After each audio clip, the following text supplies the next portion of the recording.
Welcome back to Cyber Sea of Galilee, DSMME. And I have saved this for you for just the perfect timing. Hopefully it is in your life as it is in mine.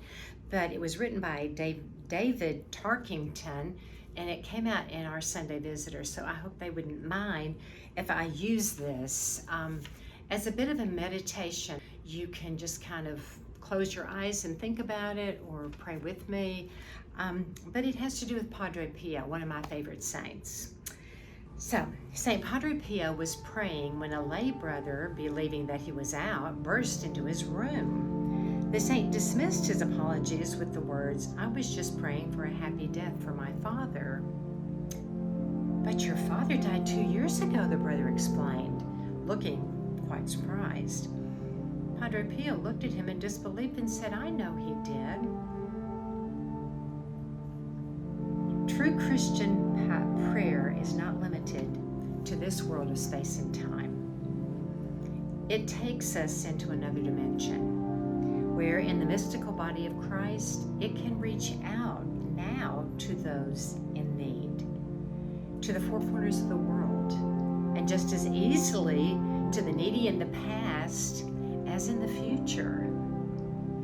How many times do we not trust the power of prayer? Prayer is not a timed thing. It might occur in time now because I'm alive and I'm in a measure of time, as St. Thomas Aquinas says, a measure of activity from my birth to my death.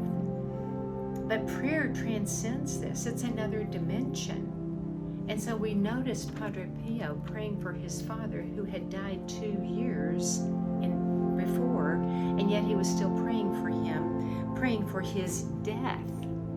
Meaning, God can take my prayers now and apply them to something that's already happened. Again, do we understand this? No, but I love this. I was just praying for a happy death for my father, but your father died 2 years ago. I know that. Isn't that beautiful? And so maybe when we get to heaven, it will be the combination of everything that goes into the present moment. And the present moment is the eternal moment. There is no past, there is no future. It's just all there somehow, because God has no beginning and he will have no end. So let's remember that when sometimes we might have heartaches about things we didn't do particularly before the death of the person we love. Maybe we didn't tell them one last time that we loved them, or maybe we don't think that we prayed enough for them at that time. Catch up for it now. Pray now. Let Padre Pio, who prayed for his father to have a happy death 2 years after he died, let's just really remember that my prayers for this person a number of years ago, perhaps when graces and that person's decision at that time, maybe God had more mercy on them than I would know, because now I'm catching up on my prayers for that person. Fascinating. So I cut that out and wanted to share that with you on this beautiful Cyber Sea of Galilee, DSMME.